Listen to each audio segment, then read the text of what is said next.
Hi friends, welcome to one EGV fun vlogs.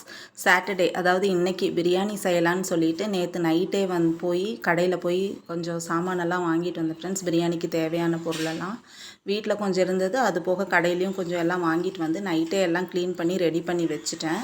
பிரியாணிக்கு தேவையானது எல்லாமே. புதினா எங்கள் செடியில் இருந்த புதினா ஃப்ரெண்ட்ஸ், நல்லா ஃப்ரெஷ்ஷாக இருந்தது, அதெல்லாம் எடுத்து வச்சுட்டேன். அடுத்தது பார்த்திங்கன்னா இஞ்சி பூண்டு பேஸ்ட்டு. ஆல்ரெடி நான் ஒரு இஞ்சி பூண்டு பேஸ்ட் வீடியோ போட்டிருப்பேன் ஃப்ரெண்ட்ஸ், என்னோடய ஸ்டைலில் எப்படி அரைப்பேன்னுட்டு. அது பார்க்கலன்னா அது பார்த்துக்கோங்க. இந்த தடவை என்னென்னா கொஞ்சம் ஸ்டாக் இல்லைன்னு சொல்லிட்டு சரி ஃப்ரெஷ்ஷாக அரைச்சிக்கலான்னு சொல்லிட்டு இன்றைக்கி அரைச்சிட்ருக்கேன். என்னோடய டிப்பு அது பார்த்திங்கன்னா ஃப்ரெண்ட்ஸ், அந்த வீடியோலேயே காட்டியிருப்பேன். அதாவது ஒரு 2 ஸ்பூன் ஆயில் விட்டு நல்லா இப்படி ஷேக் பண்ணிங்கன்னா மூடியிலலாம் ஆகிடும் ஆயிலு. அப்போ ஒட்டாமல் அதில் விழுகும்போது உங்களுக்கு நைஸ் பேஸ்ட்டாக கிடைக்கும். கொஞ்சமாக தண்ணி ஊற்றி அரைச்சிக்கணும். அதுக்கப்புறம் எப்போவுமே இஞ்சி அரைச்சி முடிச்சுட்டு அதுக்கப்புறம் பூண்டை போட்டு கொஞ்சம் க்ரஷ் பண்ண மாதிரி எடுத்துக்கணும். அந்த மாதிரி எடுத்தோம்னா சூப்பராக இருக்கும் ஃப்ரெண்ட்ஸ். இஞ்சி பூண்டு பேஸ்ட்டு அது மாதிரி அரைச்சி பாருங்கள். அதுக்கப்புறம் பார்த்திங்கன்னா மார்னிங் ஆயிடுச்சு, ஜீவிதா வந்தாச்சு ஃப்ரெண்ட்ஸ் வீட்டுக்கு. சரி கொஞ்சம் ஹெல்ப் பண்ணுறேன்னு சொல்லிட்டு வந்தா. அவள் என்ன ஹெல்ப் பண்ணுறான்னு இந்த வீடியோவில் பாருங்கள். நீங்கள் என்ன பண்ணுறான்னு பாருங்கள். பிரியாணி செய்கிறேன்னு என்னடி பண்ணிகிட்ருக்குற? மேலே என்னென்னத்தையும் எடுத்துகிட்ருக்குற? என்ன எடுத்துகிட்ருக்குற? இந்த பாத்திரம்டி. பாத்திரம் எடுக்க வேண்டாமா, இதில் தானே செய்யணும். ஓ, இந்த மளிகை ஜாமானெல்லாம் ஸ்டோர் பண்ணி வச்சுருப்பேன். அப்படியா? கொஞ்சம் எடுத்து வெளியே வச்சுட்டு பாத்திரத்தில் தான் செய்யணும். சரி சரி சரி, சீக்கிரம் எடு, மடான்னு செய் பார்க்கலாம். எல்லாம் அரிஞ்சு வச்சுட்டியாட்டிருக்குது. குண்டா எடுத்துட்டேன், தயிர்லாம் ரெடி, இஞ்சி பூண்டு பேஸ்ட்டு.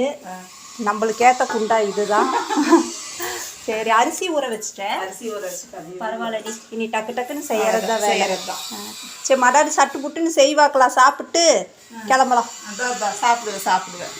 சரி சரி சரி, இதெல்லாம் நான் ரெடி பண்ணிட்டேன். நீ என்ன பண்ண? என்னது நான் என்ன பண்ணேன்னா? இது என்னது?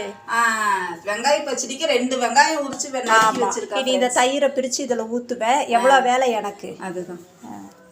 சரி, நீ ஸ்டார்ட் பண்ணிட்ட, டக்குன்னு தொடங்கி சட்டு புட்டுன்னு செஞ்சு முடி, சரியா? ஐயோ, நிறைய நெய் ஊற்றிட்டனே.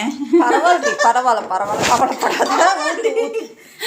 அவ்வளோ நிறைய நெய் ஊற்றி உடத்தியே அவளுக்கு செஞ்சு தரேன். பரவாயில்ல, ஆளப்பாரு. அவ்வளோதான் ஃப்ரெண்ட்ஸ், இந்த விலாக் இதோட முடிச்சது. பிரியாணி செய்கிற வீடியோ ஆல்ரெடி நாங்கள் போட்டிருக்கோம், பிரியாணி சம்மந்தப்பட்ட வீடியோ. அதனால் மறுபடியும் அதையவே போடாமல் இன்றைக்கி இதோட முடிச்சுக்கிட்டோம். அவ்வளோதான். அவங்களுக்கு எல்லாம் கொஞ்சம் பார்சல் மாதிரி கொடுத்துட்டு எனக்கும் எங்கள் ஃபேமிலிக்கு கொஞ்சம் பிரியாணி எடுத்து வச்சிட்டோம். அவ்வளோதான் ஃப்ரெண்ட்ஸ், இந்த விலாக் இதோட முடிஞ்சது. ஃப்ரெண்ட்ஸ், இந்த மாதிரி விலாக் உங்களுக்கு பிடிச்சதுன்னா எங்கள் சேனலை சப்ஸ்கிரைப் பண்ணிக்கோங்க. நிறைய பேர் பார்க்குறீங்க, பட் லைக்ஸ் போடுறதில்ல. லைக் பண்ணி சப்போர்ட் பண்ணுங்கள் ஃப்ரெண்ட்ஸ். நெக்ஸ்ட் விலாகில் மீட் பண்ணுறேன் ஃப்ரெண்ட்ஸ். Bye friends.